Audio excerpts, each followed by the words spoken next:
മുൻകാലങ്ങളിൽ IFFK ഇത്രയും സ്ത്രീകളുടെ പ്രദർശനം ഇല്ലായിരുന്നു. ഇപ്പോഴാണ്. പിന്നെ പുരുഷന്റെ പ്രദർശനം കാണിച്ച പുരുഷന്മാർ പോയിട്ട് സ്ത്രീകൾ പോലും കയറൂല. അല്ലെങ്കിൽ 6 പാക്ക് സ്ത്രീകളുടെ അതാണ് സ്ത്രീകൾക്ക് പ്രാധാന്യം എന്നൊക്കെ എനിക്ക് തോന്നുന്നു. സ്ത്രീയുടെ ശരീരം കാണാൻ ഭയങ്കര സദാചാരം പ്രസംഗിക്കും. ഒരു സ്ത്രീയുടെ ശരീരം കാണാൻ തന്നെയാണ് എല്ലാവരും കയറുന്നത്. ഒരു സ്ത്രീ നമുക്ക് തന്നെ IFFKയില് വരുമ്പോ തന്നെ അറിയാം. ഇവിടെ എല്ലാവരും ഭംഗിയായിട്ട് നമുക്ക് ഒരുങ്ങി വരാം. പക്ഷെ അത് നമുക്ക് ചേരുന്നതാണെങ്കിൽ എല്ലാവരും സ്ത്രീകൾക്ക് തന്നെയാണ് ഇതിന് പ്രാധാന്യം. ഭംഗിയുള്ള വസ്തുക്കൾ എവിടെ കണ്ടാലും എല്ലാവരും നോക്കും, അല്ലേ? അപ്പം സ്ത്രീകൾക്ക് പുരുഷന്റെ ശരീര പ്രദർശനം കാണിച്ചിട്ട് ആര് കാണാം? ഏറ്റവും കൂടുതൽ ചർച്ച വരുന്നത് ഇപ്പൊ സ്ത്രീയുടെ സദാചാരം പറയുന്നവരാണ് ഇതൊക്കെ പോയി കാണുന്നതും കണ്ടിട്ടാണ് സദാചാരം എന്ന് പറയും. അവർക്ക് ഇത് തന്നെ തൊഴില്. കാരണം അവർക്ക് കള്ളത്തരം, സ്വന്തം ഐഡന്റിറ്റി പോലും വെളിപ്പെടുത്താതെ സ്വന്തം ഐഡന്റിറ്റി വന്ന് വെളിപ്പെടുത്തിയിട്ട് അവരിത് പറയണം. അതുമില്ല, ഫേക്ക് അക്കൗണ്ട്, ഫേക്ക് പേരും വെച്ചിട്ടാണ് അവരിത് പറയുന്നത്. അതിന് നട്ടലില്ല എന്നേ ഞാൻ പറയുള്ളൂ. കുറച്ചൊക്കെ നട്ടല് വേണം. പായൽ കപാടിയുടെ സിനിമ, ദിവ്യപ്രഭ നായികയായ ഒരു സിനിമ വന്നു. അതിൽ ദിവ്യയുടെ മാരടം കാണിക്കുന്ന ഒരു സീൻ വന്നതോടുകൂടി മലയാളികളായിട്ടുള്ള സദാചാര ടീമുകൾ ഇതിനെ വിമർശിക്കുന്നു. ദിവ്യയെ ഒരു വല്ലാത്തൊരു രീതിയിലേക്ക് കമന്റ് ഇടുന്നു. എങ്ങനെ നോക്കിക്കാണും? ഇല്ല, ഞാൻ അതിൽ പറഞ്ഞു. ഇവിടെ തന്നെ അനോറ എന്നൊരു സിനിമ ഞാൻ കണ്ടു. ഈ സദാചാരം പറഞ്ഞവരൊക്കെ തന്നെയാണ് കൈയടിച്ച് പ്രോത്സാഹിപ്പിച്ചത്. ഇതേ സിനിമ ഞാനിത് പറഞ്ഞു കഴിഞ്ഞു. ഇതേ സിനിമ ഇവിടുത്തെ മലയാളത്തിലെ പ്രശസ്തരായ ഡയറക്ടറോ പ്രൊഡ്യൂസറോ താരമൂല്യമുള്ള ഒരു നടിയോ, വേണ്ട താരമൂല്യമൊന്നും ഇല്ലാത്ത ഞാനോ അഭിനയിച്ച് ഇവിടെ എന്തായിരിക്കും വിമർശനം? എന്റെ ആൾരൂപങ്ങൾ എന്ന സിനിമ പോലെ എന്റെ കണ്ടന്റ് കാണാതെ, ആ സിനിമ ഫുൾ കാണാതെ മനസ്സിലാക്കാതെ എന്തൊക്കെയാണ് സോഷ്യൽ മീഡിയയിൽ കൂടെ വന്ന കമന്റ്സ്, ഞാൻ പക്ഷെ ഒറ്റ കമന്റ്സിനെ ഞാൻ മൈൻഡ് ചെയ്യില്ല. അതായത് ഞാൻ ഉദ്ദേശിക്കുന്നത് നന്ദുചേട്ടനും ഞാനും കൂടിയുള്ള ഫിലിം അതൊരു നടന്ന സംഭവമാണ്. അതിന്റെ ഡയറക്ടർ എയർപോർട്ട് അതോറിറ്റിയിലെ ഒരു എഞ്ചിനീയർ ആണ്. അദ്ദേഹത്തിന്റെ അവിടുത്തെ ഒരു പോർട്ടറിന്റെ കഥയാണ്. ഒരു മാർത്താണ്ഡത്തോളം 25, എനിക്ക് തോന്നുന്നു അന്ന് ഞാൻ അഭിനയിച്ച സമയത്ത് 2015, അത് 25 വർഷങ്ങൾക്ക് മുമ്പ് 2016 അത് റിലീസായത്. അത് അവാർഡിനൊക്കെ അയച്ചു. നാഷണൽ അവാർഡ്, സ്റ്റേറ്റ് ആരും തന്നില്ല. കാരണം മായാവിശ്വനാഥ് എന്ന് പറഞ്ഞാൽ അങ്ങനെ താരമൂല്യമുള്ള നടിയൊന്നും അല്ല. എനിക്കത് അറിയാം.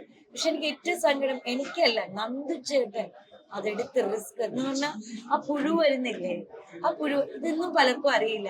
അത് എത്രയും ദിവസത്തെ ബീഫും പച്ചപ്പാലും പുറത്ത് വെച്ച് അതിന്ന് വരുന്ന പുഴുവാണ് ദേഹത്ത് ഇട്ടത്. അത് അത്രയും മിനിറ്റ് വരുമ്പോൾ പുഴുക്കൾ പിന്നെയും ഇടയായിരുന്നു. ആ പുഴു ദേഹത്ത് വരുമ്പോൾ ഒരു അസ്വസ്ഥത ആലോചിച്ചുകൊണ്ട് ആ മനുഷ്യൻ ഞാൻ തന്നെ ഞങ്ങൾ ക്ലോസ്, എൻ്റെ ഒരു സജഷനിൽ അദ്ദേഹത്തിന്റെ ക്ലോസ് എടുക്കുന്ന സമയത്ത് അദ്ദേഹത്തിന്റെ പെർഫോമൻസ്, ഞാൻ അതിലൊരു നായികയാണെങ്കിൽ നെഗറ്റീവും കൂടി ഉള്ളതാണ്. ഞാൻ ഇങ്ങനെ കഞ്ഞി കുടിച്ചു എന്ന് വലിച്ചെറിയുമ്പോൾ അദ്ദേഹത്തിന്റെ ഒരു ദയനീയമായ നോട്ടം കണ്ട് സജഷനാണ്, എന്റെ ബാക്കേ ഉള്ളൂ, ഞാൻ കരഞ്ഞുപോയി. കാരണം അത്ര ദയനീയം. എനിക്ക് അവിടെ നന്ദുചേട്ടൻ എന്നുള്ള നടനെ കാണാൻ കഴിഞ്ഞില്ല. സത്യമാണ്, ഞാൻ വല്ലാത്ത രീതിയിൽ ഞാനും കരഞ്ഞുപോയി. ആ കഥാപാത്രം, അദ്ദേഹത്തിന്റെ പെർഫോമൻസ് കണ്ടത്. അതൊരു ചെറിയൊരു മൂവിയാണ്. എന്നിട്ട് അതിന്റെ കണ്ടന്റ് കാണാതെ അതിന്റെ സീൻസ്, എന്നോട് സിനിമയ്ക്ക് അകത്തും സീരിയലിലും വർക്ക് ചെയ്യുന്ന ഒരാൾ വിളിച്ചിട്ട് പറഞ്ഞു, മായയുടെ ഞാനൊരു തുണ്ട് കണ്ടു. ഞാൻ വെച്ചാൽ തുണ്ടോ? ഞാൻ അങ്ങനെ തന്നെ ചേട്ടൻ എത്ര വർഷമായി സിനിമ എന്ന് ചേട്ടൻ ഒരു സിനിമയെങ്കിലും ചെയ്തിട്ടുണ്ടോ? സീരിയലാണ് ചേട്ടൻ ചെയ്ത്. ഇവിടുത്തെ ഒരു പ്രശസ്തരായ ഒരു ഡയറക്ടറിന്റെ അസോസിയേറ്റ് ആയിരുന്നു. ഇൻഡിപെൻഡന്റ് ആയിട്ട് എടുത്തിട്ടുണ്ടോ എന്നറിയില്ല. ഇത് 2016 ഇതേ സിനിമ കണ്ടിട്ട് കുറെ ഈ ജോലിയും തൊഴിലില്ലാത്ത കുറെ പേര് ഇത് ഇറക്കിയിട്ട് അവരത് ഇട്ടിട്ട് ഞാൻ പറഞ്ഞു ചേട്ടാ സിനിമ ഫുൾ കണ്ടു. ഇല്ല തുണ്ട്. അപ്പൊ അതിന്റെ മേക്കപ്പ് മാൻ ബിനു കരുമ എന്റെ അടുത്തുണ്ടായിരുന്നു. ഞാൻ പറഞ്ഞു എന്റെ മേക്കപ്പ് മാൻ ഉണ്ട്, ആ തുണ്ട് ഫിലിം എടുത്ത്. അപ്പൊ ഞാൻ പറഞ്ഞു ആരുടെയാ? അത് സുധീർ കരുമൻ. ഞാൻ പറഞ്ഞു സുധീർ കരുമനെ ചേട്ടനെ പോലെ ഒരാള് എന്നെ വിട്ടേക്ക്. സുധീർ കരുമന് അങ്ങനെ ചെയ്യാൻ അവര് റെഡി ആവുക. നിങ്ങൾക്ക് ഇത്രയ്ക്ക് സെൻസേ ഉള്ളൂ. ഇതാണ് ഞാനും മലയാളിയാണ്. എന്തെങ്കിലും വാലും തുമ്പും കേട്ടിട്ട് എന്നിട്ട് കുറെ പയ്യന്മാർ ഞങ്ങൾക്ക് ഒരു ഷോർട്ട് ഫിലിം എടുക്കാനുണ്ട്, ഒരു സിനിമ എടുക്കാനുണ്ട്. അവർ ഈ ഫിലിം കാണാതെ കണ്ടന്റ് എനിക്കപ്പം അറിയാം. ഞാൻ എന്റെ കഥ പറയും. അല്ല ഒന്ന് നേരിട്ട് കാണാം. ഞാൻ ഫോണിൽ കൂടെ കഥ പറഞ്ഞിട്ട് കാണാം. അപ്പൊ ഏകദേശം ഇത് തന്നെയാണ്. ഞാൻ പറഞ്ഞു ആ രൂപങ്ങൾ കണ്ടു? ഇല്ല. ഞാൻ സത്യമേ പറയുള്ളൂ. കണ്ടു എന്ന് വെച്ചാൽ ഫുൾ കണ്ടില്ല. ഇങ്ങനെ ഇതാണ് ആൾക്കാര്. സത്യമാണ്. അതിന്റെ ഫുൾ അത് കാണാതെ കൊറോണ ടൈമിലാണ് ഈ സിനിമ കണ്ടിട്ട് എനിക്ക് ഒരുപാട് കോൾസ് വന്നത്. അതെനിക്ക് വലിയൊരു എന്താ പറയുക, ഒരു അവാർഡ് പോലെയായിരുന്നു. ആർക്കെയോ വിളിച്ചിട്ട് പറഞ്ഞു നല്ലൊരു സിനിമ, ഇത് എന്തുകൊണ്ട് തിയേറ്ററിൽ ഇറങ്ങിയിട്ട് വിജയിക്കാതെ പോയത്. ഞാൻ പറഞ്ഞു അത് മായാ വിശ്വനാഥും നന്ദു ചേട്ടനും ഡയറക്ടറും അത്രയല്ല, അത് ഞാൻ അഭിനയിക്കേണ്ട സിനിമയല്ലായിരുന്നു, വേറെ 2 ആർട്ടിസ്റ്റുകളായിരുന്നു.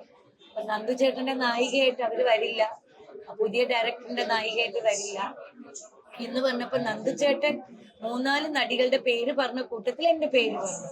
പക്ഷെ ഡയറക്ടർ വന്ന് എന്നെ കണ്ട് ആ കഥ കേട്ടപ്പോ എനിക്ക് ഭയങ്കരമായിട്ട് ഇഷ്ടപ്പെട്ടു. അങ്ങനെ ചെയ്ത സിനിമയാണ് അത്.